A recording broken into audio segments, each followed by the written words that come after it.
నమస్కారం సార్. నమస్కారం. ముందుగా కంగ్రాచ్యులేషన్స్ సార్. థ్యాంక్ యూ అమ్మా. Thank you. ఎలా ఉంది సార్? చేవెళ్ళ పరిధిలో మొదటిసారి మీరు ఎంపీగా పోటీ చేయబోతున్నారు. ఎలా ఉంది సార్ ఇది? చాలా బాగుంటుందమ్మా మనకు. ఎందుకంటే రంగారెడ్డి జిల్లా లోపల మొట్టమొదటిగా చేవెళ్ళ పార్లమెంటు అభ్యర్థిగా బీఆర్ఎస్ అధినేత చంద్రశేఖరరావు గారు నాకు ఆశీర్వదించడం, టికెట్ ఇవ్వడం, ఆయనకు ముందుగా ఉదయపూర్వకంగా నమస్కారాలు. ఆయనతో పాటు పార్లమెంట్ కాన్స్లో ఉన్నటువంటి 7 సెగ్మెంట్లో ఉన్నటువంటి ఎమ్మెల్యేలనండి, గెలిచిన ఎమ్మెల్యేలు, ఓడిన ఎమ్మెల్యేలు, అదే కాకుండా కేటీఆర్ గారి, హరీష్ రావు గారు కానీ మిగతా బీఆర్ఎస్ మిత్రులందరూ కూడా వాళ్ళకు నమస్కారాలు. అదేవిధంగా చేవెళ్ళ అనేది గతంలో నేను జిల్లా పరిషత్ చైర్మన్గా చేసినప్పుడు కానీ, అదేవిధంగా 93 బీసీ కులాల అధ్యక్షునిగా కానీ, ముద్రా సంఘ అధ్యక్షునిగా కానీ ఆ ప్రాంతంలో నాకు తెలిసినంత వరకు, నాకు తోచినంత వృతాభక్తిగా మా సేవలు అనేవి అక్కడ ఉన్నాయి. అది యావత్తు ప్రజానికానికి తెలుసు. అందుగురించి చాలా రోజుల తర్వాత పార్లమెంట్కి నాకు అవకాశం ఇచ్చారు. దాన్ని తప్పకుండా సద్వినియోగం పరుచుకుంటాం. చంద్రశేఖరరావు గారు ఏదైతే బీఆర్ఎస్ అధినేత నా మీద పెట్టినటువంటి నమ్మకాన్ని మమ్మి చేయకుండా మంచి మెజార్టీతో గెలుస్తానని కూడా చెప్పడం జరుగుతుంది. కాకపోతే 93 బీసీ కులాలతో పాటు ఎస్సీ, ఎస్టీ, బీసీ, మైనార్టీ, అదేవిధంగా అగ్రకులాల్లో ఉన్నటువంటి ప్రతి ఒక్క నాయకుడు కూడా కాసాని జ్ఞానేశ్వర్ గురించి చేద్దామన్న వారంలో ఉన్నారు. కనుక దాంతోపాటు కుల సంఘంలో దాదాపు ముద్రాలకు 3,95,000 ఓట్లు ఉన్నాయి. పెద్ద సంఖ్యలో పడతాయి. అదే కాకుండా బీసీ లీడర్స్ అందరూ కూడా ఇన్ని రోజుల తర్వాత కాసాని జ్ఞానేశ్వర్ గారు బీసీ కులాలు పెట్టి, 93 కులాలు పెట్టి, 96 కులాలు పెట్టి మనను ఒక ఉలికి తెచ్చినటువంటి వ్యక్తికి తప్పకుండా సానుభూతిగా మనం అందరం ఉండాలనేది వాళ్ళ యొక్క తపన కూడా. నా కంటిన్యూ కూడా టీవీలో వచ్చిన నుండి కంటిన్యూ టెలిఫోన్స్ వస్తున్నాయి. తప్పకుండా చేవెళ్ళ మనం కైవసం చేసుకుంటాం. 100% బీసీల తీరులో ఏం లోటు ఉన్నదని చెప్పడం జరుగుతుంది. అదే కాకుండా నాకున్నటువంటి ఇప్పుడు సబితా ఇంద్రారెడ్డి గారు కానీ, అదేవిధంగా గాంధీ కానీ, ప్రకాష్ కానీ, మిగతా యాదయ్య కానీ, అక్కడ రోహిత్ కానీ, ఆనంద్ కానీ, మళ్ళీ మహేష్ కానీ, వీళ్ళందరూ కూడా కలిసికట్టుగా పకడ్బందీ వ్యూహంతో అందరూ వాళ్ళే చేస్తున్నది. నువ్వు కేవలం ఈ తీరు లోపల ఓకే చేసుకున్నావు, నువ్వు రావాల్సిందే, మనం గెలవవలసిందే, మాకు వచ్చిన ఓట్ల కంటే ఎక్కువ తీసుకుంటామనే తీరులో వాళ్ళు ఉన్నారు. కనుక మంచి శుభపరిణామం.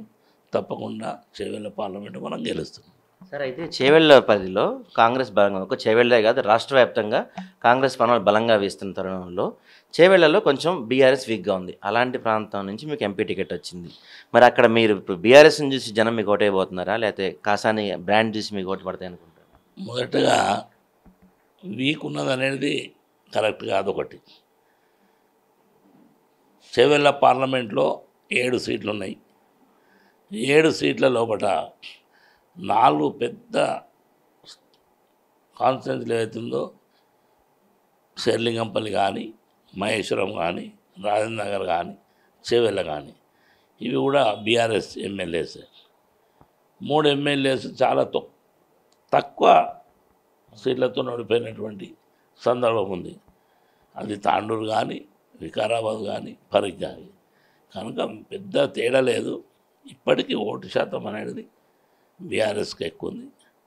అది ఇప్పుడు కొత్తగా పార్టీ వచ్చింది, వాళ్ళ ఉలికి చెప్తున్నారు, దాంట్లో వ్యత్యాసం లేదు. కానీ 101% బీఆర్ఎస్కి ఫేవరబుల్ ఉంది. సరే, అయితే ఇప్పుడు కాంగ్రెస్ వాళ్ళు 10 పైన ఎంపీ సీట్లు మాకు వస్తాయి, 2 స్థానాలు అదే 2 డిజిట్స్ 10, 12 దాకా మాకు ఎంపీ సీట్లు వస్తాయని చాలా బలంగా చెప్తున్నారు. బీఆర్ఎస్ ఫిగర్ మీరు ఎంత అనుకుంటున్నారు సార్? నేను ఇప్పుడు చేవెళ్ళ కాంటాక్ట్ చేస్తున్నాను. ఏమా చేవెళ్ళ తప్ప గెలుస్తుందని చెప్తున్నా. ఇంకొకటి ఏంటంటే మీరు బాగా గమనించాలి, 17 సీట్లు ఉన్నాయి మనకి. తెలంగాణ లోపల 17 సీట్ల లోపల ఒకటైతే ఎంఐఎంకి పోతుంది. అవునా కాదా మీరు చెప్పండి. అది పోతుందా పోదా చెప్పండి. ఇక 16 ఇట్లలో ఆయన 14 గెలుస్తామంటున్నాం, ఆయన 10 గెలుస్తా అంటున్నాం. ఎంతవరకు సమంజసం మీరే చెప్పాలి. వాళ్ళనే ఆ ఫిగర్స్ని చూసి యావత్ ఓటర్ కసితో ఊగుతున్నారు. ఎప్పుడు ఎలక్షన్సా, కేసీఆర్కి ఎప్పుడు ఓట్లు వేయాలి. మీరు చూస్తారు రేపు రిజల్ట్ 101% బీఆర్ఎస్ వైపు ఉంటుంది. ఇప్పుడే స్టార్ట్ అయినాయి కదమ్మా, నీళ్ళ పంచాయత్ స్టార్ట్ అయింది, కరెంటు. నేను ఏమన్నా ఇంకా బాగా చేయనాను, చేయొద్దంటలేము. కాకపోతే ఏంటంటే వచ్చే కాలం ఇప్పుడు ఎండాకాలం, ఇంతకుముందు కూడా 2 సంవత్సరాలు అసలు నీళ్ళు వేద్దంటుంటే మిషన్ భగీరథతోనే ప్రతి మారుమూల గ్రామంలో నీళ్ళు ఇచ్చినటువంటి సందర్భం. ఇప్పుడు ఇమ్మీడియట్గా ఇప్పుడు ఇవన్నీ ఒడదొడుకుల తర్వాత నువ్వు కట్కేస్తే నీళ్ళు వచ్చేది, కట్కేందుకు ఆపినావు? అన్నదం ఉండాలి కదమ్మా. అందుకే అట్లా లేదు. చాలా పాజిటివ్ వస్తే ఎలక్షన్ వరకు చాలా మార్పు వస్తుంది. వాళ్ళు అన్న సీట్లు ఇక్కడ బీఆర్ఎస్కి వస్తాయి, రాసుకోను. ఓకే. అయితే సార్ ఇంక లాస్ట్ క్వశ్చన్. ఇప్పుడు చాలా రోజుల తర్వాత ప్రజాక్షేత్రంలోకి మీరు డైరెక్ట్ ఎన్నికల్లోకి దిగుతున్నారు. కొంచెం మీ వయసు రీత్యా కూడా కొంచెం పెద్ద వయసు. మరి మీరు ఎంతవరకు నియోజకవర్గాలు కవర్ చేయగలుగుతారు, ఎంతవరకు ప్రజల్లో తిరగగలుగుతారు సార్ మీరు? ఇప్పుడు నేనేమన్నామంటే నా నిరంతర ప్రక్రియ. మేము ప్రత్యక్షంగా ఏ రోజు ఏ ఊరికి పోంది లేదు. కంటిన్యూ మా ర్యాపోర్ట్ ఉంటుంది. మా సంఘాలు ఉన్నాయి, బీసీ కులాల సంఘాలు ఉన్నాయి. అన్నీ నిరంతర ప్రక్రియ నడుస్తుంటుంది. ఎక్కడ ఏం అవసరం ఉంది పోతాం, ఏ పెళ్ళిళ్ళు ఉన్నా పోతున్నాం డైలీ. కాకపోతే ఏజ్ అనేది మొత్తం 100 పారైతే కాలే. నేను అయిందా మంచి వయసు, ఇంకేం అట్లా లేదు, సమర్థవంతంగా చేస్తాం. కాకపోతే నాకు పోలియో ఉంది, కాల్ది. పోతాం, కూర్చుంటాం, మాట్లాడతాం, టెలిఫోన్లో మాట్లాడతాం, మీటింగులు చేస్తాం. మా యంత్రాంగం అంతా తిరుగుతుంది, మా ఎమ్మెల్యేలు అంతా తిరుగుతారు. అదేం ప్రాబ్లం లేదు, బ్రహ్మాండంగా ఉంటుంది. కాసాని జ్ఞానేశ్వరికి వ్యతిరేక వర్గం అంటూ లేదు, శత్రువులు లేరు అనే ఒక మంచి పేరు ఉంది సార్. ఇప్పుడు ఈ ఎన్నికల్లో మీరు ఎంపీగా పోటీ చేస్తున్నారు కాబట్టి మీ పాత మిత్రులైన టీడీపీ సపోర్ట్ కూడా మీకు ఏమైనా ఉండొచ్చా? నేనేమంటున్నామా, మీరు ఒకటి గమనించాలి బాగా. ఎక్కడైనా కానీ ఫస్ట్ రంగారెడ్డి జిల్లా లోపల నేను జిల్లా పరిషత్ చైర్మన్గా చేసిన. మీరు బాగా గమనించాలి, ఆనాటి ఉపాధ్యాయులు ఇప్పటికి కూడా నాకు టెలిఫోన్ చేస్తూ ఉన్నారు. ఉపాధ్యాయ వర్గము ఎవరికి ఆశీర్వాదిస్తే వాళ్ళు గెలుస్తారు రేపు సీట్లలో. నాకు పుష్కలంగా వాళ్ళ యొక్క ఆశీర్వాదం ఉందని నేను అనుకుంటున్నా. అవసరమైతే మీరు ఏ టీచర్నైనా ఇంటర్వ్యూ చేయవచ్చు.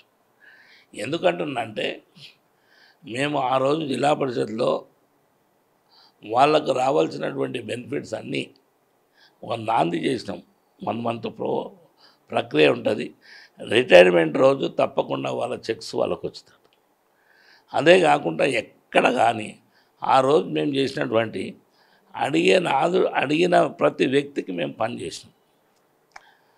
మీరు అనుకోవాలి, ఎందుకంటే నేను నాతో అడుగుకంటే వాళ్ళని అడుగుడు ఇంకా బెస్ట్. నేను ఇవన్నీ రాజకీయాలు వస్తాయి పోతాయమ్మా. మేము కూడా చాలా కాలము రాజకీయాల్లో ఉన్నాం. మంచి ఏంది చెడేంది. ఇప్పుడు ఈ ఊకదంపుడు ప్రసంగాలు కాకుండా ప్రాక్టికల్గా వాళ్ళని అడిగితే కాసాని జ్ఞానేశ్వర్ ఏంటంటే రేపు ఓట్లు వేసేది వాళ్ళే కదా. ఓట్లు వేసేది డబ్బాలలో జ్ఞానేశ్వర్ ఓట్లే వెళ్తాయి. చూడండి, మెజారిటీ ఎంత ఎక్స్పెక్ట్ చేస్తున్నారు? గెలిచేదంతా మెజారిటీ ఉంటుందమ్మా. ఇప్పుడు అందుకొచ్చి ఏమన్నా నేను ఉన్న ఓట్లు అన్నీ మనమే పడతాయి అనుడు కరెక్ట్ కాదమ్మా. అపోజిషన్స్ కూడా టఫ్ ఉండాలి ఎప్పుడైనా. అప్పుడే రాజకీయానికి ఒక కసి అది వస్తుంది, పనిచేసే శక్తి వస్తుంది. మా వల్ల మేము మండల ప్రెసిడెంట్గా చేసినా ఏది చేసినా ఇప్పటి వరకు ఏ పదవులు ఉన్నా దానికి సార్థకం చేసినాం, మంచి చేయడానికి ప్రయత్నం చేసినాం. ఇప్పుడు కూడా మేము మంచి చేయడానికి పని చేస్తాం. అన్ని కులాలను అన్ని మతాలను తప్పకుండా అందుబాటులో తీసుకొని పోతాం. దాంట్లో అలాంటి వేరే వ్యత్యాసంగా ఉండదు.